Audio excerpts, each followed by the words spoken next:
7వది మన ధ్యానము, దేవునికి తనను తాను మరలా ఒక ఇంపైన సువాసన గల యాగముగా ఆయన అప్పగించుకున్న నీతిమంతుడు. ఆయన ఎవరంటే దేవునికి తన్ను తాను అప్పగించుకుంటాడు.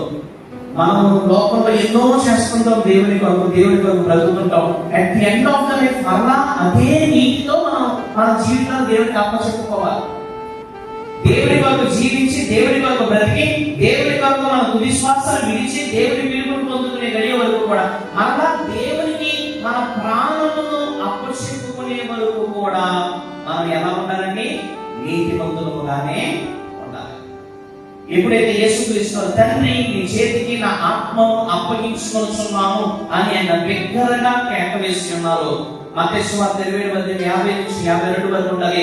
అక్కడ యెరూషలేము దేవాలయం యొక్క తెర ఏమైందంటే నడిమికి అది 2 భాగాలుగా, పై నుండి కిందకి 2 భాగాలుగా అది చెరిగిపోయింది. మనుషులు చెప్పితే కిందనే చెప్పాలి, ఎందుకంటే అది 60 అడుగుల పొడుగు, 30-40 అడుగుల వెడల్పు అంట. కాబట్టి మనిషిని వాళ్ళు మొదలు పెడితే కింద నుంచి మొదలు పెట్టాలి. కానీ ఆయన తన దేవుడు తన చేతికి అప్పచెప్పిన పనిని ఆయన ముగించిన విధానంలో బట్టి మనందరి నిమిత్తం చాలాసార్లు జ్ఞాపకం చేశారు. మధ్యాహ్నం 3 గంటలకి కరెక్ట్ గా యెరూషలేము దేవాలయం మీద నుండి టాప్ మోస్ట్ పినాకిల్, ఎత్తైన గోపురం మీద నుండి గొర్రెపోతు కొమ్ము యొక్క శబ్దం వినబడాలి. దాన్ని షోఫార్ అంటారు. ఆ కొమ్ము యొక్క శబ్దం వినబడినప్పుడు యాజకుడు తన సిద్ధపరచిన పస్కా బలిపశు యొక్క రక్తమును పాత్రలో పట్టుకుని దేవాలయంలోనికి, అతి పరిశుద్ధ స్థలంలోనికి వెళ్ళి దాన్ని ప్రోక్షిస్తారు.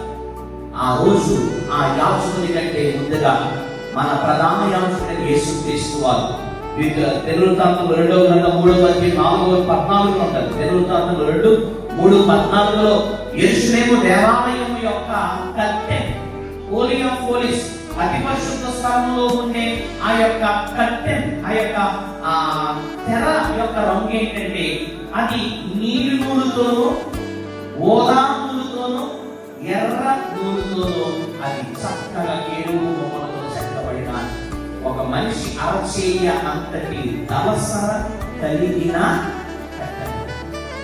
అంత బలమైన తెర, మనుష్యునికి దైవత్వానికి వేరుని ఏర్పాటు చేసే తెర. సామాన్యుడు కాదు కదా, ప్రధాన యాజకుడు కూడా దేవుని యొక్క సన్నిధి ఉండే స్థలంలోనికి వెళ్ళలేని ఆ తెరను దేవుడు తన చేతికి అప్పగించిన పనిని నెరవేర్చి, తండ్రి చేతికి తన ఆత్మను అప్పగించుకుని, ఆత్మస్వరూపి అయిన దేవుడు ఆయన తన గాయపడిన హస్తములతో ఆయన యెరూషలేము దేవాలయానికి ఆత్మరూపమైన ప్రవేశించినప్పుడు ఆ దేవాలయం తెర పై నుండి కిందకి 2 భాగాలుగా నీల ధూమ్ర రక్త వర్ణమంట. నీలము అది దైవత్వానికి సూచన. నీలము ఆకాశ మహాకాశంలో మనుషులకి అందనంత ఎత్తులో ఉంటే దేవుడి సూచన. కాబట్టి మనుషులందరికీ అందనంత ఎత్తులో ఉండే యేసుక్రీస్తు వారు మానవ రూపంలోకి వచ్చారు. నీల ధూమ్ర రక్త వర్ణము. చూడండి, కొన్ని చీరలు ఉంటాయి, అందులో 3-4 షేడ్లు కనబడుతుంటాయి, ఇటు తిప్పుతుంటే. కాబట్టి ఈ కర్టెన్ కూడా అంటే ఎలా కదులుతుందంటే అది ఒక పార్శ్వం నుండి చూస్తే నీలము, మరో పార్శ్వం నుండి చూస్తే ఎరుపు రంగు, మరొక పార్శ్వం నుండి చూస్తుంటే ఈ 2 కలిసిన ధూమ్ర రంగు కదా, అవి ఒక వైలెట్ కలర్ లో కనబడుతుంటారు.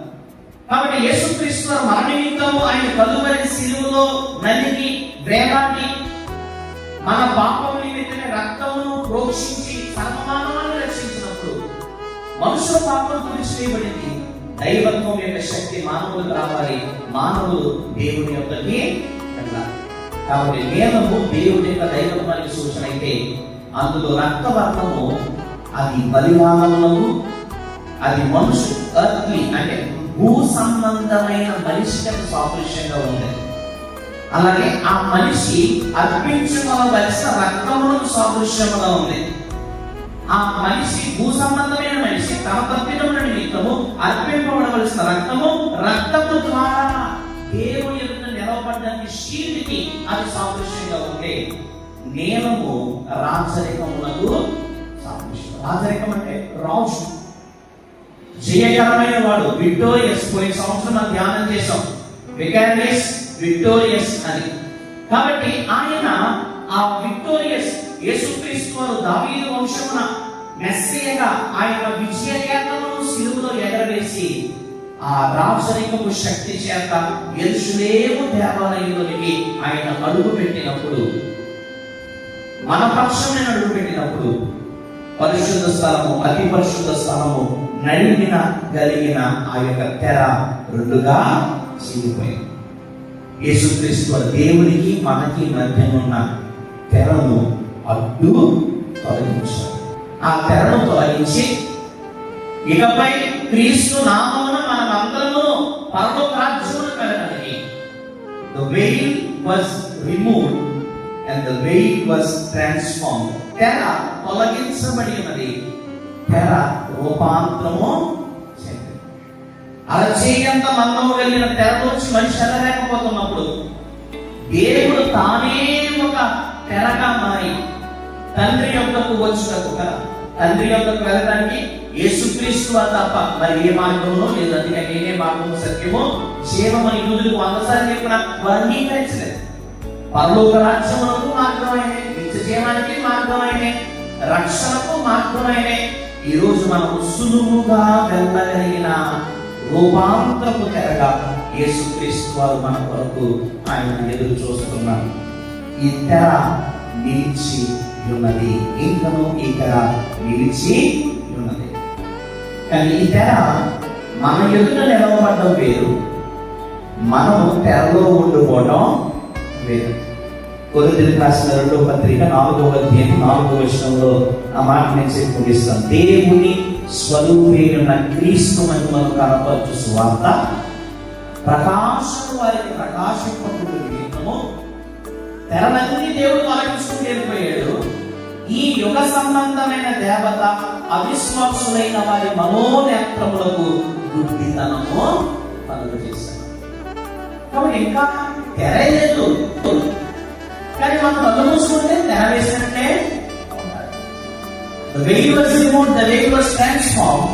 కానీ మన జీవితాన్ని ఎక్కడో మనం ముసుగు వేసుకుని మన పాపమును ఒప్పుకోకుండా, మన చెడుతనాన్ని ఒప్పుకోకుండా యేసుక్రీస్తు నిజమైన దేవుడని మనం అంగీకరించుకుంటే దేవుడు ఎంత పెద్ద బండలు బద్దలున్నా ఇంకా వెలుగు చీకటి వారి మధ్య ప్రకాశించను, కానీ వాళ్ళు ఆ చీకటిని గ్రహించలేకపోయారు, చీకటిని అంగీకరించలేదు.